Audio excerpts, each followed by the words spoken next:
journalistic career that has seen him interview multiple U.S. presidents, as well as top athletes and entertainers in Hollywood, Roland S. Martin is a journalist who has always maintained a clear sense of his calling in the world.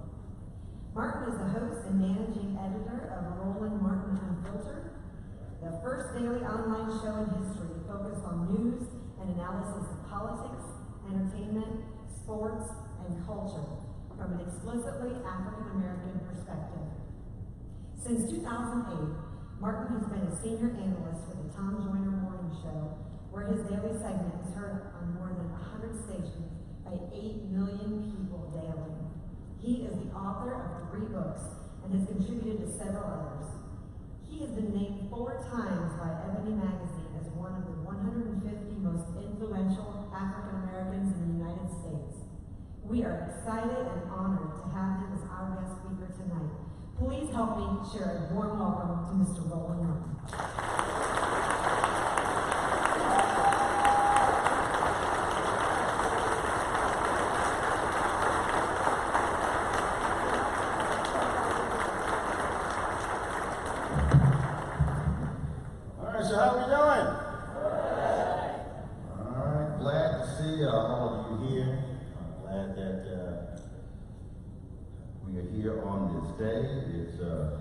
I'm glad y'all invited me now, so invite me as cold as hell in the state.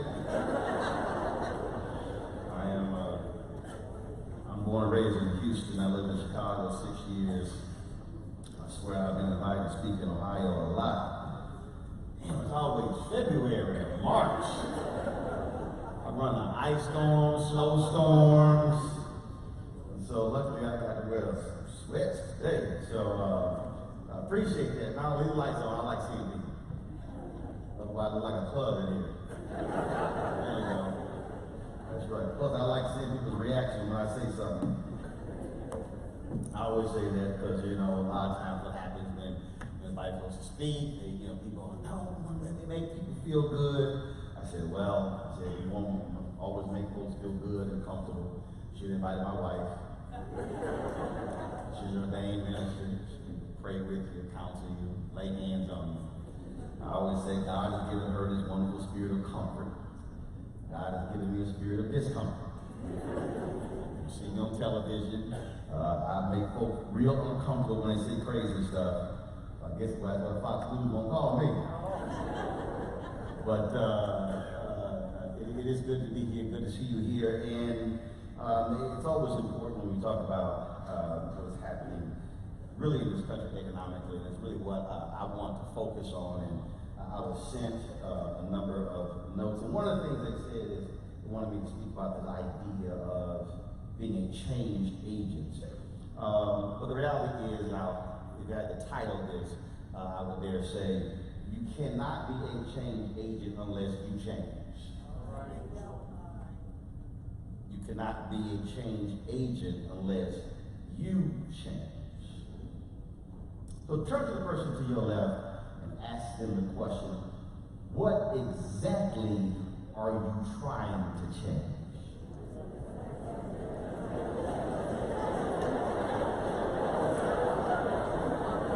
Turn to your right and ask your other neighbor, what exactly are you trying to change?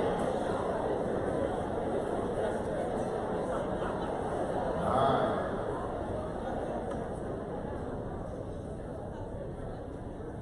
So I listened to several people come up tonight. I listened to them come to the microphone and talk about changing this community and moving it forward. And it is always interesting to me when I hear that because it sounds great. When I watched the video of Procter & Gamble talking about diversity, inclusion, and why that matters, it sounds great. Well, the issue for me always is there's a difference between what sounds great and then what reality actually looks like. See, it's very easy to say we want to get together and we want to move things forward and we want to be united. It's very easy to say we want to paint a different picture of a community than what folks hear from the outside. When I did research and folks got a little touchy here, this was ranked one of the worst cities for black folks in America. Folks like, no, that's not the case. And what I've discovered is that we are very good at wanting to defend where we're from, but not being as honest about what really is happening.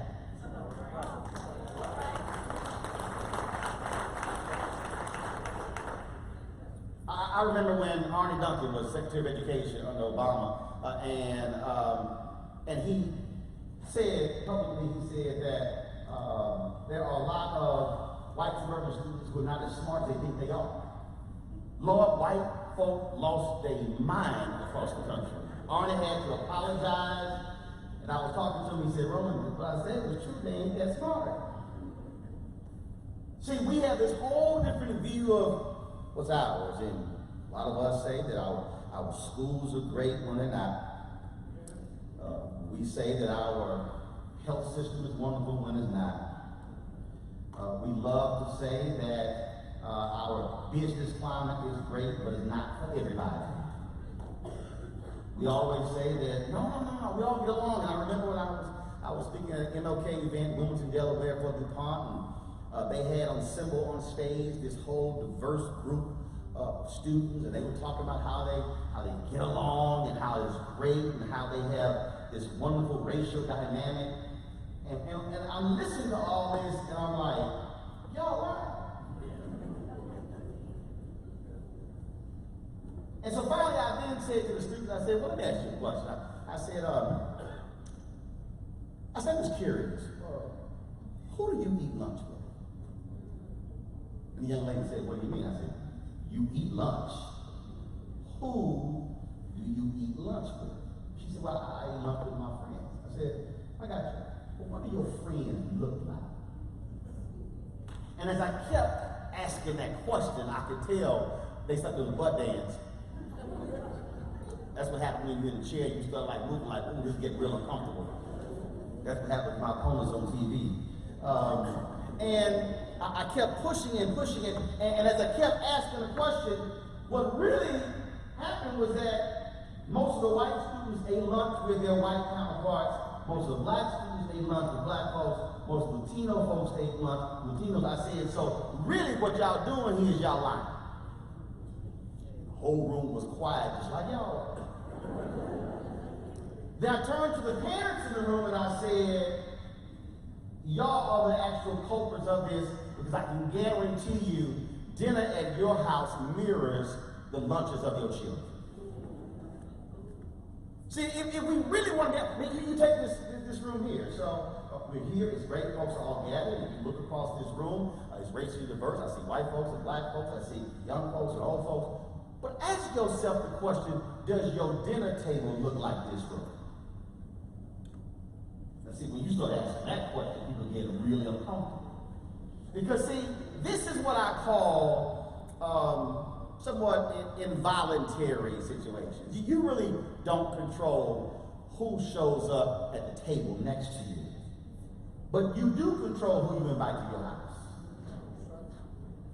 And see, when we really begin to ask this question, what kind of world we live in, the fact of the matter is, we still live in our own silos, our own segregated communities. We still live in our own worlds, but we still largely go to white churches and black churches, but we still don't really truly know each other, which is why when some things happen, folks are like, well, how did this happen? Because frankly, we don't know the person who's across the street, across the city, or even across the cubicle from us at work.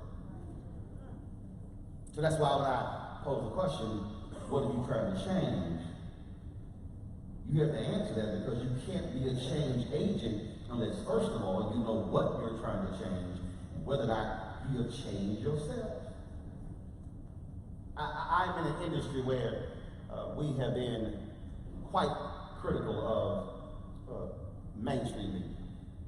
I always get a kick out of, and it happened when I was at CNN for 6 years, I always get a kick out of listening to these conversations where when there's a story that they begin to say, well, what is the Republican Party going to do to reach out to black folks? And they start talking about lack of diversity, things along those lines. And I always go, well, how about the lack of diversity at your media company? I said, see, it's really easy to question lack of diversity in the Republican Party, but they don't want to answer the question, what's the lack of diversity at CNN, MSNBC, Fox News, ABC, CBS, NBC, Hollywood Studios. I can go down the whole line. Because see, it's real easy to question what somebody else is doing and not look at yourself. And that really is, I believe, one of the fundamental problems that we have in America, is because we say we want this diverse world, we say we are loving and accepting, but when we truly look ourselves in the mirror, I keep saying we're lying to ourselves. And see, that makes people uncomfortable, because guess what? Looking in the mirror is uncomfortable.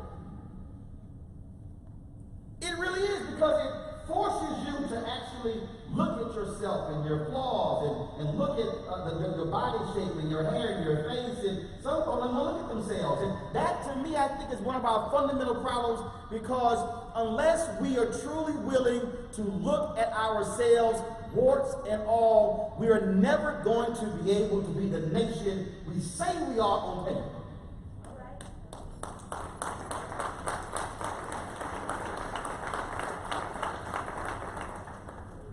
So this year you've seen these events taking place, especially in Virginia and across the country. This is the 400th anniversary of the first 20-odd Africans arriving enslaved in Virginia in 1619. New York Times did a project called the 1619 Project, and all these different stories that were done, all the different things that were happening, and when we begin to unpack that, folks begin to say, well, and I love this because this always happens. We have these debates. Folks always go, yeah, I know all those things you cite, but hasn't it gotten better? See, we are real good at trying to get to the hasn't it gotten better part, as opposed to dealing with the hell that it really is, because we're trying to make ourselves comfortable with what we have accomplished. But see, I can't always just get so excited about the transformation that's taking place, because as Jackie Robinson said in his book, I Never Had It Made, he said, which is the reason he titled it, he said, as long as there is one black man or black woman who is not free in America, I never had it made. See, we hold a Jackie Robinson, I love you, April 15th, we celebrate a Major League Baseball West, number 42. We talk about how wonderful he was, how he broke the color barrier. But we don't want to deal with what Jack Robinson had to go through and what he was still dealing with when he died in 1972. See, I'm laying this out because the challenge that we have in this country is that unless we confront how we got to this point, we will never have a true understanding of where we are today and then where we're going in the future. We'll never be able to deal with that. We'll never be able to deal with in terms of where we're going on. I was on a plane flying here and I was reading Vanity Fair and reading the story about corruption in South Africa, and I was reading this story where they were talking about how when South Africa was transformed and Nelson Mandela became president, how you had black folks in South Africa, 72% of the population, yet 9% of the wealth. Then you begin to look in this country in terms of where we stand. When you look at the income equality gap, when you say average white family in the country has $110,000 wealth, average African American family has $5,000. When you look at in terms of how we got here, it's amazing when I have these conversations. I had one on Sunday with a couple of guys, and they were like, well, why every time you keep talking, you keep trying to go back to history? I said, well, excuse me if I actually read a book. They could not understand why I was talking about economics, and I kept bringing up 1863, 1865, 1877, bringing up 1920, 1930. I said, because if you don't understand how we got to the point we are now, then you can't even remotely understand how we confront it. We are 24 years away, folks, from America becoming a nation that is majority people of color. And the reality is, if we look at where America is economically today, we will be looking a lot of South Africa in 2043. If we don't understand that we are all in this thing together, and I was talking to these guys, and they were talking about, well, can't we just stop talking about what's going on? And it was because of immigration, all kinds of stuff like that. And I told them, it was two white guys, I said, do y'all understand that right now, average annual white death rate in 17 states is higher than the average annual birth rate? I was like, look, man, this thing ain't changing. You are not going to have all of a sudden white Americans popping out a whole bunch of kids real quick. It's just not going to happen. And see, I'm saying that because I'm looking at where we are going. I'm looking at, in terms of where we are as a country, I'm looking at what is happening in this country. I'm looking at manufacturing. I'm looking at what has happened to that sector. I'm looking at the middle of the country where you're living. I'm looking at where jobs have gone. I'm looking at where people are going. And for some reason, too many of us are still trying to hope 1972 returns. And guess what? That ain't happening. We are changing and evolving as a nation. Which means that if we are changing and evolving as a nation, we must begin to understand what we must do to be change agents to actually be a difference maker. We must begin to say, well, if we're trying to grow black businesses in this city, then the question then becomes, first and foremost, what is the state of these businesses? Not just access to capital, but also what type of businesses.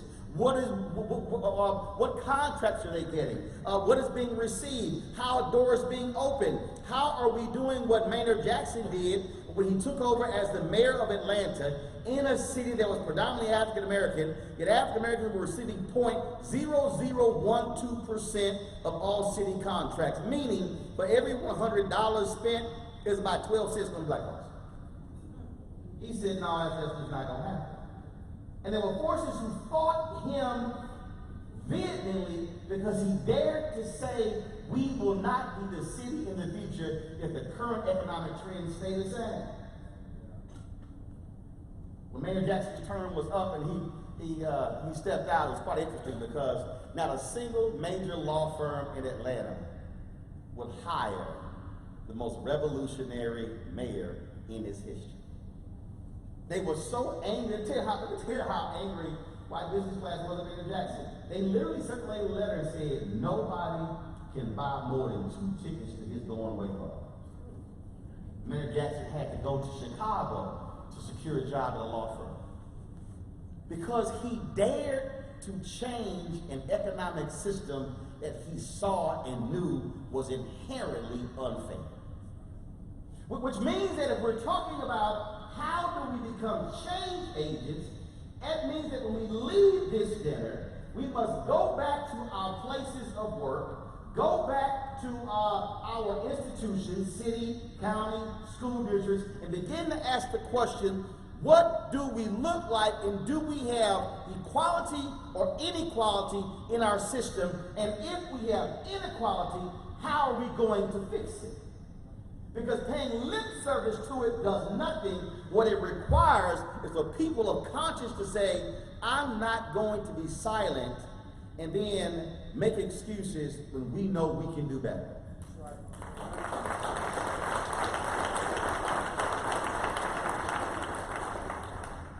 Al Newhart was the CEO of Connect, on USA Today, largest publisher time in the country. Al Newhart was CEO. Al Newhart said that Gannett is going to be the leading company, the leading media company when it comes to diversity in the country. Al Newhart tied the bonuses of his managers to who they hired. And there were people who said, Al, this is wrong, it's unfair, you should not be tying my bonuses to who I hire. He said, well, clearly, for some reason, you refuse to interview black people and Latinos and women and promote them, so the only way I can get your attention is to hit you in your pocketbook. And Al Newhart said, if you don't like the new policy, you are welcome to leave the company. And there were folks who got upset and actually left. But what he understood that the only way change was going to happen is if he, as the leader of the company, required it, demanded it, ordered it, and then saw it through. And that is exactly what has to happen in this city, in this state, in this country, because I am sick and tired of us paying lip service to this whole notion of diversity and inclusion. Then we look at the numbers 5 and 10 years down the road, and we saw barely a blip, and people say, well, it's hard. No, you a leader. You getting paid to lead, well, damn it, lead.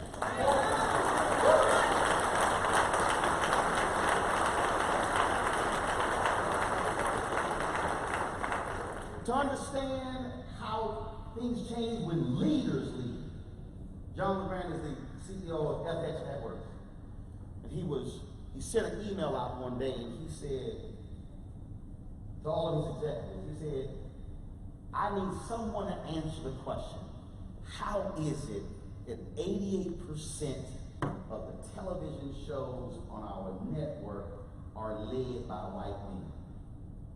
He said America is 50%, more than 50% female. We're changing to become people of color. He said this makes no sense. He said this will change at FX. And in 6 months,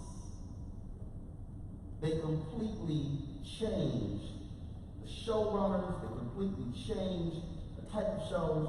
In 6 months, because the CEO dared to say, look, he said, I'm a white guy, but clearly there are other people who have creative ideas on who can run shows. He was a leader. And the reason I believe that too many places in this country have not changed is because we have too many so-called leaders who are weak and impotent and who don't want to have the courage and the conviction to lead, and they're unwilling to look their friends and their co-workers in the eye and say, it's time to actually change, whether you like it or not.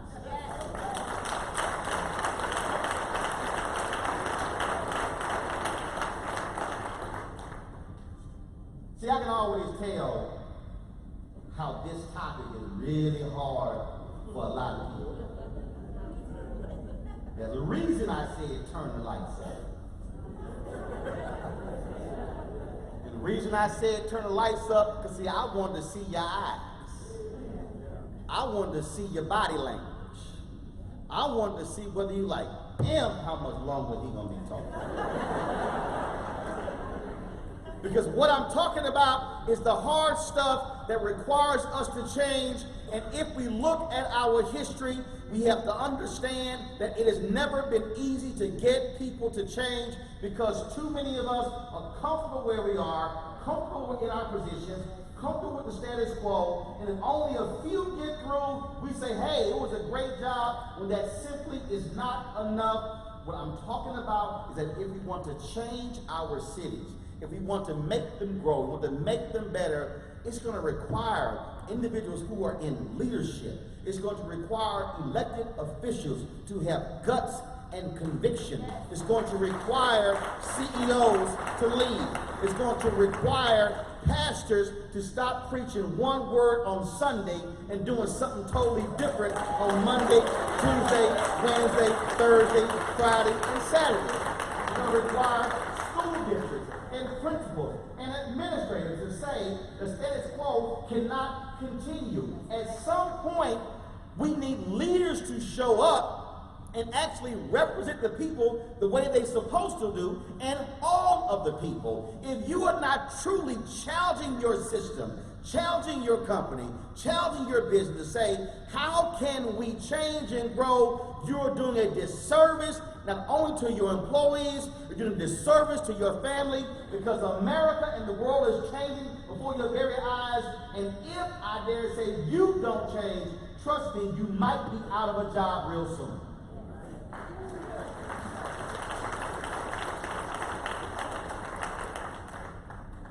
To understand, we look at right now black businesses. The center you're trying to open, why is that important? Right now in America, there are 2.6 million black-owned businesses in America. 2.5 million of them have one employee. Those businesses are doing an average revenue of $54,000. 6 years ago, we had 1.9 million black-owned businesses. 1.8 million had one employee. They were doing an average revenue of $110,000, which means we have seen an increase of 700,000 black-owned businesses in America, yet their average revenue has been cut in half. To understand, and I love people who somehow say, well, we're all on the same page, we're all equal. No, we're not. 2014, the Wall Street Journal had a story across the front of their newspaper. It said in 2013, $23.09 billion in loans were made to small businesses, and black-owned businesses received $385 million out of the $23.09 billion that was loaned out. When you look at venture capitalists, when it comes to technology companies, they literally are funding black-owned tech companies to the tune of less than 1.5% of the dollars. When you talk about access to capital, the ability to grow, that is the lifeblood of any business. And if you actually want to choke the future, all you got to do is simply cut off the money. Which means that you have to have banks who begin to say, what's going on here? Why are we seeing this imbalance? I go back to Maynard Jackson. He did something that was powerful. As a matter of fact, if you're an elected official, stand up. Stand up. Now, don't sit down. When Maynard Jackson was the mayor of Atlanta, Maynard Jackson called in the banks and said, here are businesses that have received city contracts. They can't afford to float their companies for 180 days for us to pay. So I want you as the banks that are receiving money, the city is putting the money in your banks, to extend lines of credit to businesses that we've already said we're giving city contracts to. The banks told Maynard Jackson, hell no. Maynard Jackson said, fine, city treasurer, come into my office. I need you to remove the city's money out of their banks. He said, because if you won't loan to Atlanta businesses, you won't be able to access Atlanta dollars. They're like, hey, hold up. They changed their policy.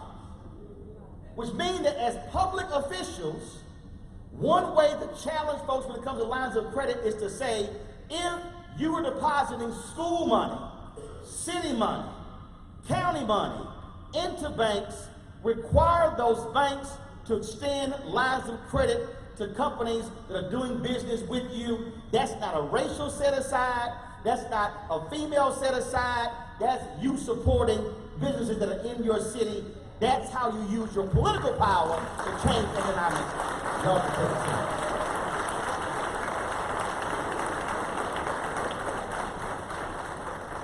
See, that's what I mean by being a change agent. How do you use your power to effect change? Pastors, stand up. That's it. A lot of atheists in this city.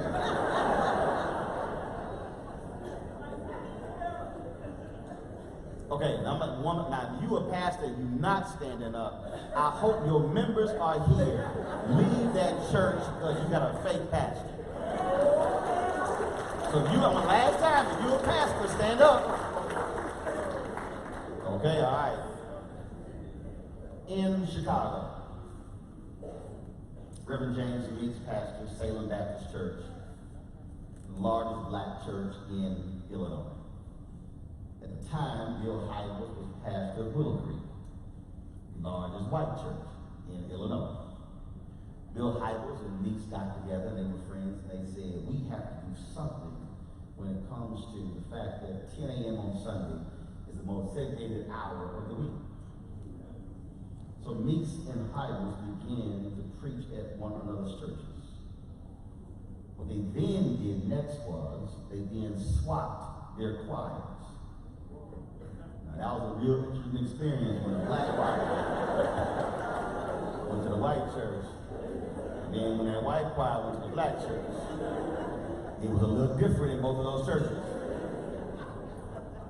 What they then did was they then switched congregations.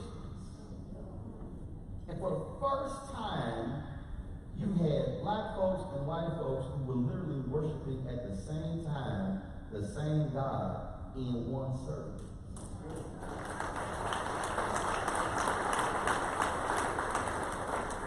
Then members at Willow Creek and members at Salem Baptist Church, they got together and said, well, what if we get together and actually move into a neighborhood? And so several families at Willow Creek and several families at Salem Baptist Church began to talk about where could they move to change a neighborhood. Now, why am I saying that? It's because these pastors led. They said, if we cannot, we will force our folks to sit down with one another and actually learn from one another, because as pastors, we are supposed to lead. We can't talk about the power of Jesus Christ on Sunday if we are not practicing Christianity and love for one another every day of the week.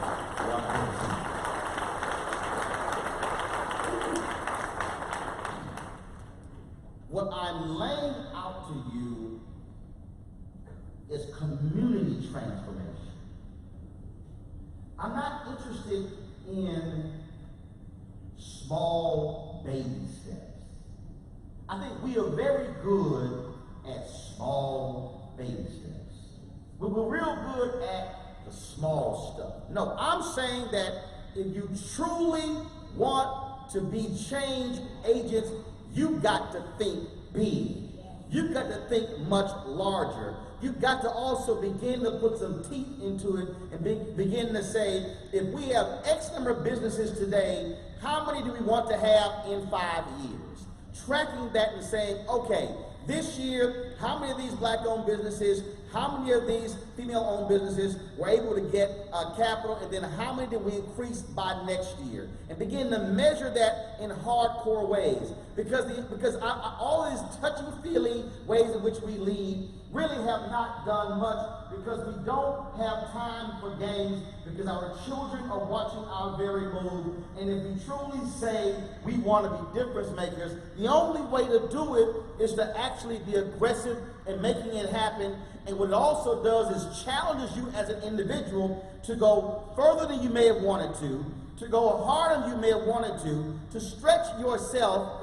And that's the only way it changes. Otherwise, you will come back here next year, the year after that, the year after that, and it ends up in a similar conversation, real feel good, hand out awards, you feel great, get you a nice chicken dinner, should have had some peach cobbler, go home, and then what changed?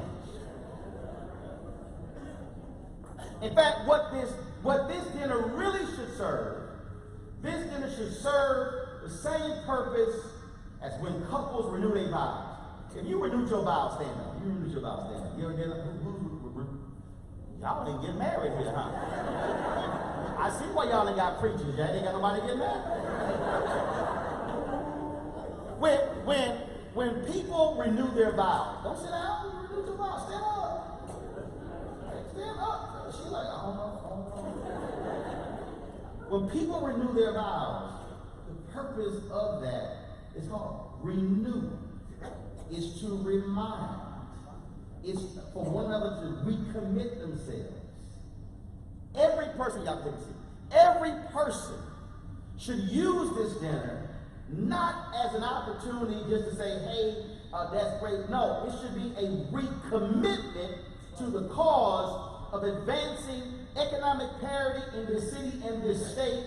And that should be the design, and that you should leave here every single year more on fire to change than you did the previous 364 days.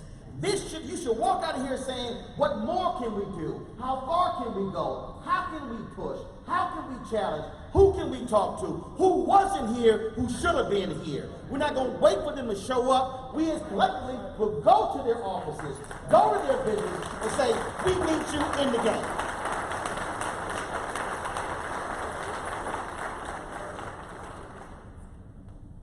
That's how this nation changed. When you study the Black freedom movement, the Civil Rights movement, it was African Americans who were on the front lines, who were marching, ordinary people who did extraordinary things.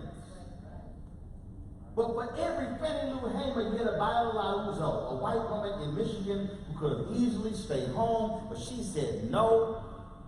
Black folks deserve to vote, and drove down to Selma, Alabama to assist SCLC in registering folks to vote. Dr. King gave that speech, was sent to Montgomery. After that successful march, she was driving back to Selma and taking one of the riders, and it was a pickup truck that rolled up next to her. 3 men were inside, 3 Klansmen pulled a shotgun off, blew her head off, and killed her. She was one of the martyrs of the movement. When they were in Selma, James Reed, the pastor from the Northeast, was beaten to death because he dared to stand with black folks in Selma when it came to voting rights.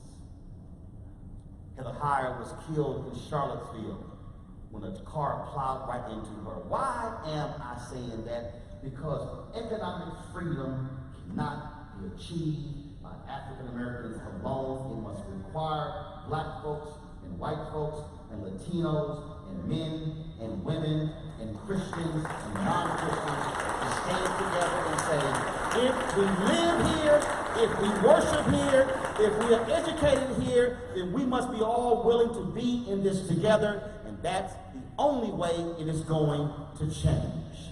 America will not look back to what it used to be. America is going forward, and you have to make a decision today whether or not you are willing to be someone who 25 or 50 years from now, they will come to this dinner and say, thank God that person at that appointed time chose to use their power to be a change agent. The sad thing for us will be to come here 25 years from now, and we're talking about folks who did the work 25 years ago. The sad thing would be if we're only talking about our ancestors and we're not creating new heroes and new sheroes and new change agents. The work you put in today to change things economically here will benefit your children's children's children. This is a lineage thing. This is a legacy thing. And there's no greater legacy for your children's children to say, thank God my mama and my daddy or my grandmother and my grandfather had the willingness and the courage to stand up in the face of adversity, to tell their friends and country club members and colleagues, I'm going to do this. And even if it means losing some friends, even if it means losing some colleagues, we know that it will be a difference maker when you look down the road. The only way we can truly call this United States of America, the people of like mind and consciousness is willing to come together and join together and be a change agent. But in order for you to do it, you must put in the work. In order for you to do it, you must stop being scared. In order for you to do it, you must be willing to look friends in the eye and say, you don't agree, that's fine, I can find me a new set of friends. What it means is that if you are black, you got to invite some white folks to your house. You can't, as white folks, invite black folks to your house. What it means is that we must use every lever that we have to be a change agent. And all I'm saying is, it's time for you to do like the old folks said, put your overalls on, put your workbooks on, and it's time for us to get to work.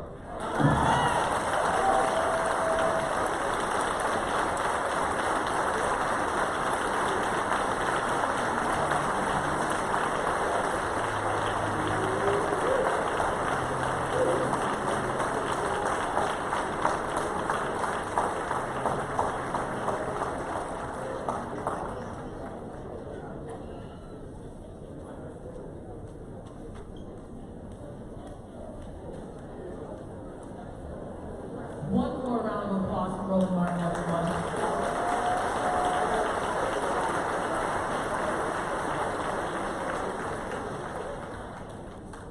And at this time, I'd like to have someone from Alpha Kappa Alpha Sorority Incorporated come up and present Roland Martin with a gift.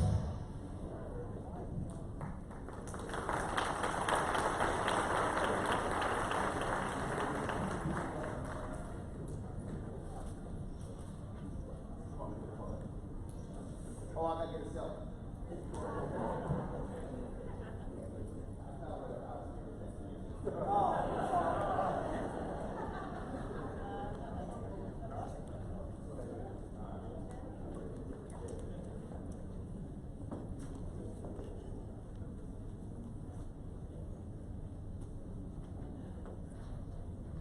Good evening. How's it going? We thank you so very much for sharing this time with the residents of Lima.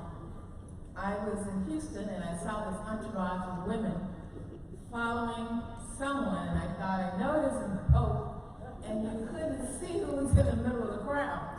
And I said, what is going on? And they say, that's Roland Martin. There were old women who could hardly stand up, who laid their walkers down. And I said, oh, Roland draws a crowd. But I want to say truly from the bottom of our hearts, as members of Alpha Kappa Alpha, we just want to give you a token. And I thought, I know him visually from when I see pictures, but you wear your pink real well.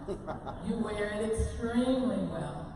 So when you return back to your resident, please share with your partner that there's nothing romantic tied to our gift to you.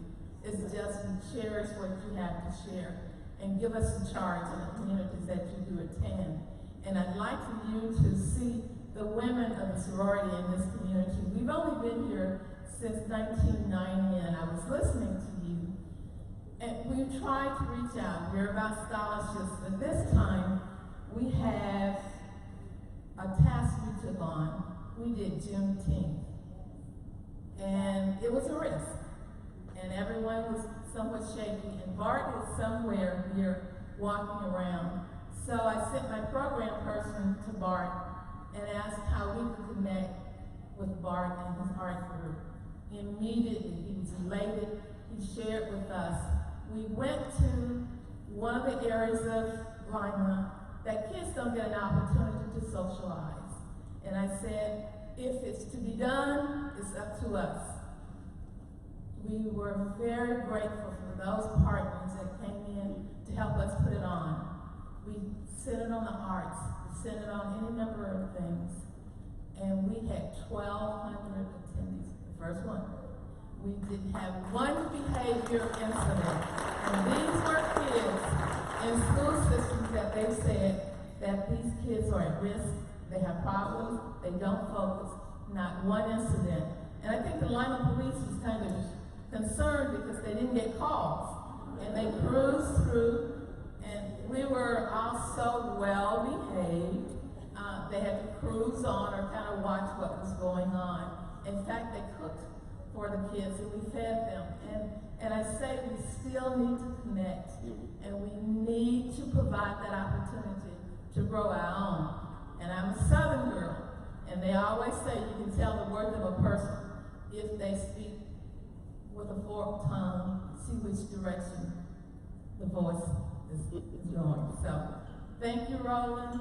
We appreciate everything that you do to represent us and represent yourself. Enjoy.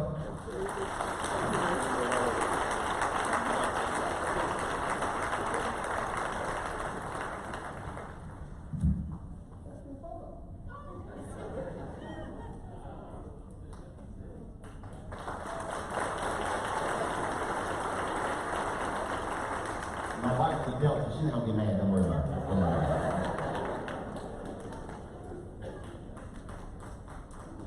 All right, and just a few reminders, we will have a book signing following this presentation or the ceremony. And I want to thank all of you for your support and attending this event tonight, and good night.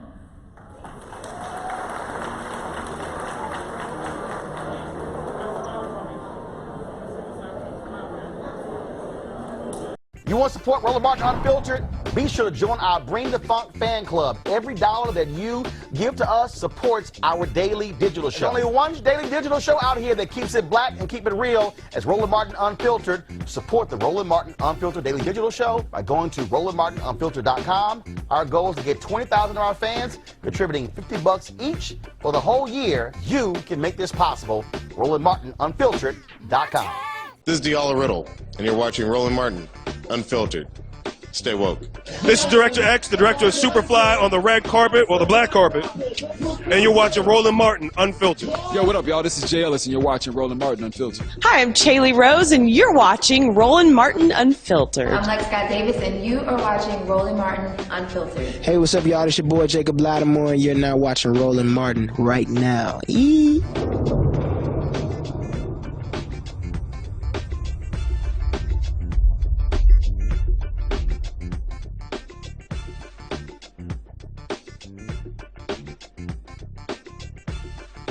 You want to check out Roland Martin Unfiltered?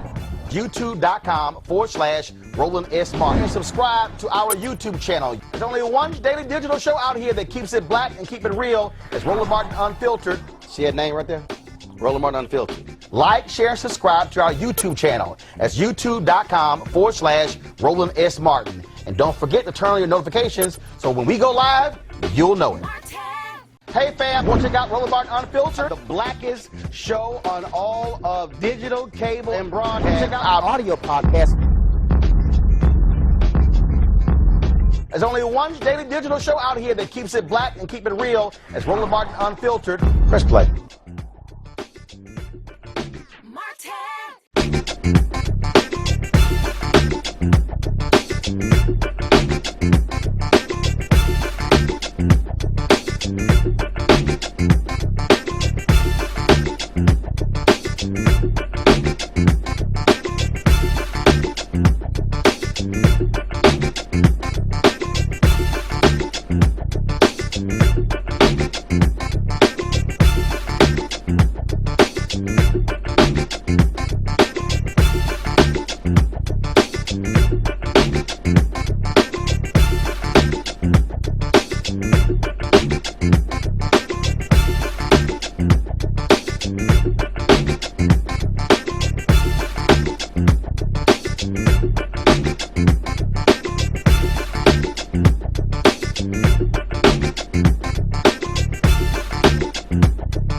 You want to check out Roland Martin Unfiltered? YouTube.com/Roland S. Martin. And subscribe to our YouTube channel. There's only one daily digital show out here that keeps it black and keep it real. It's Roland Martin Unfiltered. See that name right there? Roland Martin Unfiltered. Like, share, and subscribe to our YouTube channel. That's YouTube.com/Roland S. Martin. And don't forget to turn on your notifications so when we go live, you'll know it. You want to support Roland Martin Unfiltered? Be sure to join our Bring the Funk fan club. Every dollar that you give to us supports our daily digital show. There's only one daily digital show out here that keeps it black and keep it real. It's Roland Martin Unfiltered. Support the Roland Martin Unfiltered daily digital show by going to RolandMartinUnfiltered.com. Our goal is to get 20,000 of our fans contributing $50 each for the whole year. You can make this possible. RolandMartinUnfiltered.com. Hey everybody, this is Sherry Shepherd. You're watching Roland Martin Unfiltered, and while he's doing Unfiltered, I'm practicing the wobble. Yes, I am. Because Roland Martin's the one, he will do it backwards, he will do it on the side. He messes everybody up when he gets into the wobble, because he doesn't know how to do it, so he does it backwards. And it just messes me up every single time. So, I'm working on it. I got it. You got Roland Martin. Hi, my name is LaToya Luckett, and you're watching Roland Martin Unfiltered. What's going on, everybody? It's your boy Mac Wiles, and you are watching Roland Martin Unfiltered. What's up, y'all? It's Ryan Destiny, and you're watching Roland Martin Unfiltered. What up, Lana Well, and you are watching Roland Martin Unfiltered.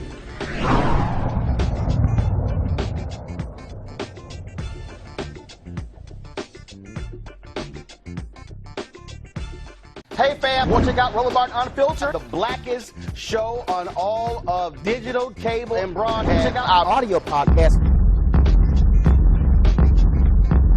There's only one daily digital show out here that keeps it black and keep it real. It's Roland Martin Unfiltered. Press play.